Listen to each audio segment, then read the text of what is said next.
Good afternoon, everybody. This is Elizabeth Trial. I apologize. It's been a while since I've been here, but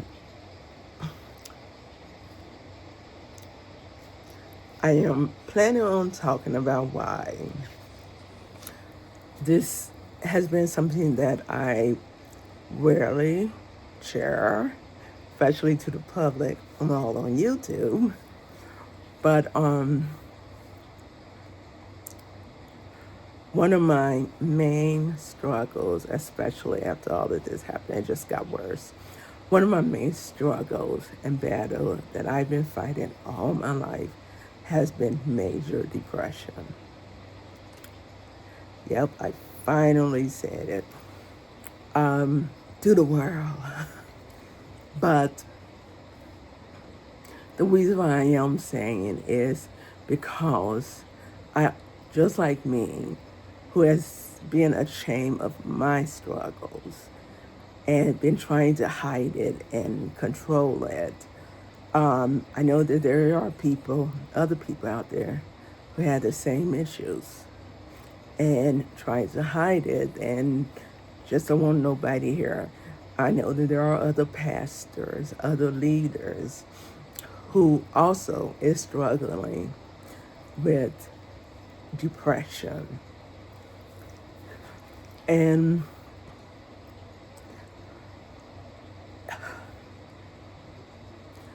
I know there's other people who actually talks about their depression too. And it's such a big, big thing that I just, this is where I just believe that God has been leading me to deal with. Because my struggles, or should I say, the struggles and the depressions and every other struggle, the purpose of it now is to help somebody else. I know God is going to heal me. I don't know when, don't know where, don't know how. But as long as I breathe, I'm going to try to help somebody else as God leads me to do so.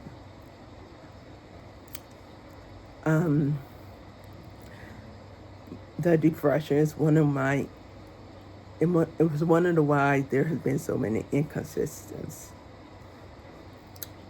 And we can get on here, inconsistent in the Bible studies, inconsistency in a lot of things. Because I have been yielding to my emotions and letting my emotions take control and tell me when to do something that God tells me to do. And most of the time, I like to do the opposite of what God tells it to do. But my prayer is, and I hope you guys praying with me, is that I do not no longer yield to emotions, that negative emotions. I know that's a lot to ask, and I have to admit, I know, well, I guess it's kind of like God, I believe, but heal my unbeliefs. Yes, after everything that I've been through all of these years, it's a lot for me to believe. But from the books that I have been reading about depression from other people and how other people dealt with it and how God delivered them from, it gives me hope that one day I too will be completely delivered from depression. And be able to help others just like that person is able to help me as I go through this battle. And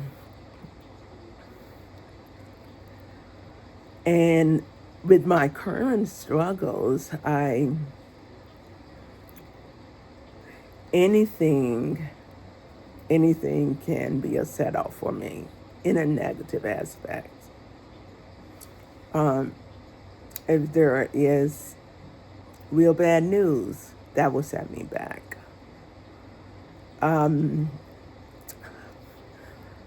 due to my childhood, I have always, I do not know why, but there are some reason possibly, but I have always went into being in heaven. And life, I never, ever loved life. I looked at life as a very positive place. I told my mom I don't want to have children. I would just adopt or foster children. And that was because I didn't want to bear children in this horrible world that we have. I always was passive suicidal by wishing God would just take me to heaven, or doing something deadly, and saying, well, it wouldn't be on purpose if I died. Just playing wish roulette with my life. And one day, God set me straight about that. And just being discontinued about life, and always wishing I was in heaven and not in this horrible, terrible place. And as most of you guys know, it's getting worse. It's not getting better.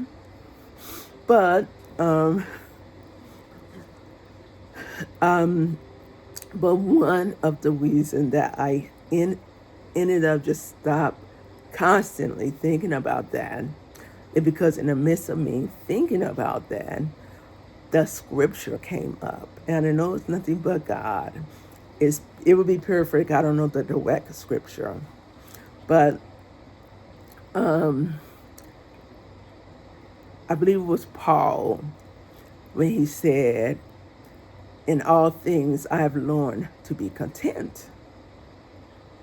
I have learned to, I'm trying to think about one of the ones. Oh yeah, I've learned to be hungry, and I have learned to be full. I have learned to abound, to be abound, I believe. I don't know. Let's stop on that one part. I do know that part was I've learned to be hungry. I've learned to be hungry, and I've learned to be full. And then eventually, somewhere in that scripture, it said, in all things, oh my goodness, I'm trying to say, I can't think of what it is. In all things, thou hast made me to be content. And instantly I knew God was trying to tell me it's time for you to be content about being alive. Stop always thinking about heaven. He was for that great. Stop always thinking about and begging me to take you away. It's time for you to be content. So, due to that, I haven't really been trying to be content. I'm a long way from it. It has been harder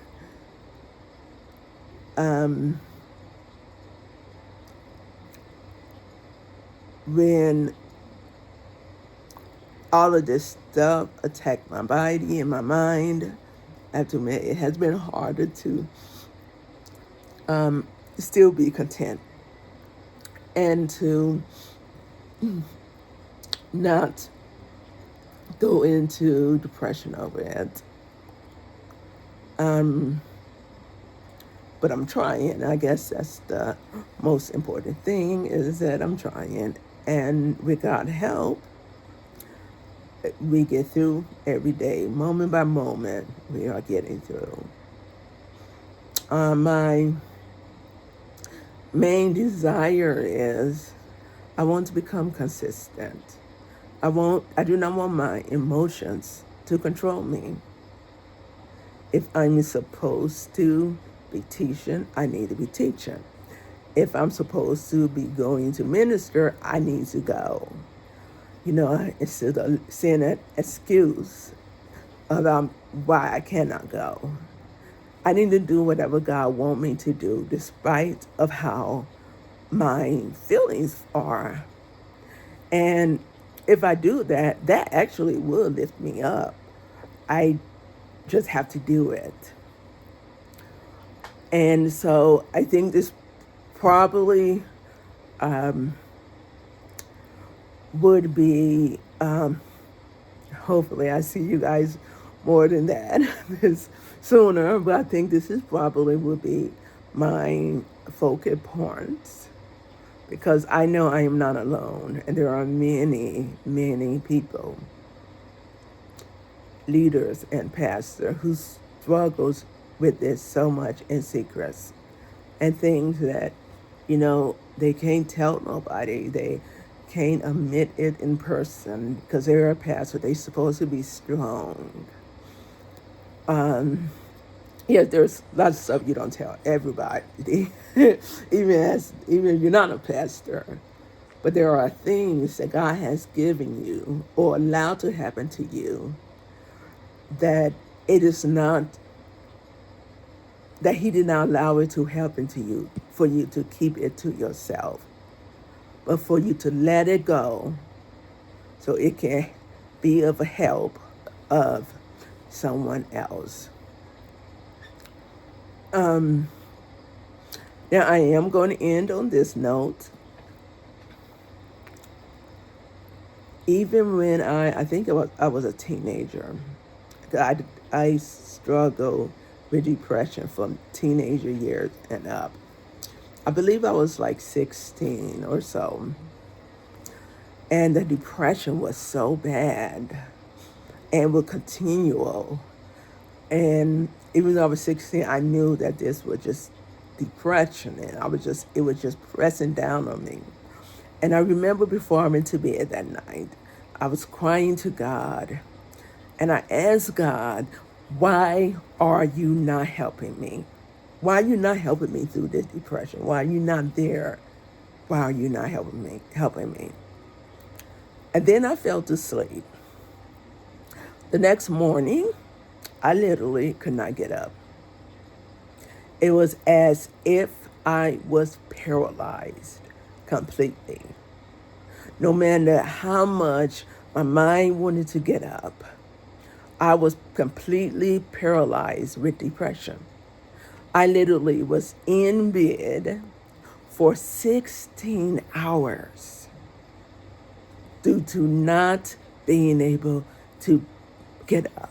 And in that process, I realized that God was helping me with my depression.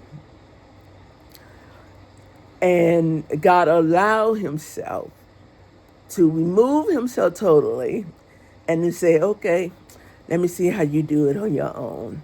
And I'm glad He did, because it really opened my eyes to know that despite what may be happening in our lives, in my heart life, God is still with us.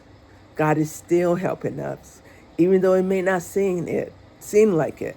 It could be worse than what it is, and it definitely will be without God's help. And that 16 hours that I was in bed, I had plenty of time to talk to God before He released that thing off of me. And for the first time that morning, or actually it wouldn't have been that morning, evening, or whatever time it was, I was able to get up. And that is a time that God keeps in my mind, because He wants me to remember, no matter how bad things get, no matter how depressed you get, no matter what is happening on in your body, I am always still with you. I am always still in the midst of what is going on. I am always still helping you. You are not alone. So for those that think they are all alone in here. For those that wonder, where is God in the midst of this? For those that think that God has forsaken them, I want you to know that you are not alone. He have not forsaken you. He's right there in the midst of it. He's right there helping you to get through that situation. And just look up. Look up. Keep looking up. In the midst of that situation, tell them what you need, moment by moment. You have to take moment by moment. One moment at a time, one step at a time. And so that's just what I started doing. And I was encouraged, at least with that Jesus, that God was still in the midst of my situation, just like he is still in the midst of your situation. And I'm hoping that would be an encouragement to somebody out there. And I'm hoping to see you again, to log on again, hopefully a little more sooner than later. Hopefully I'm a little more consistent. And I will talk to y'all again. Bye.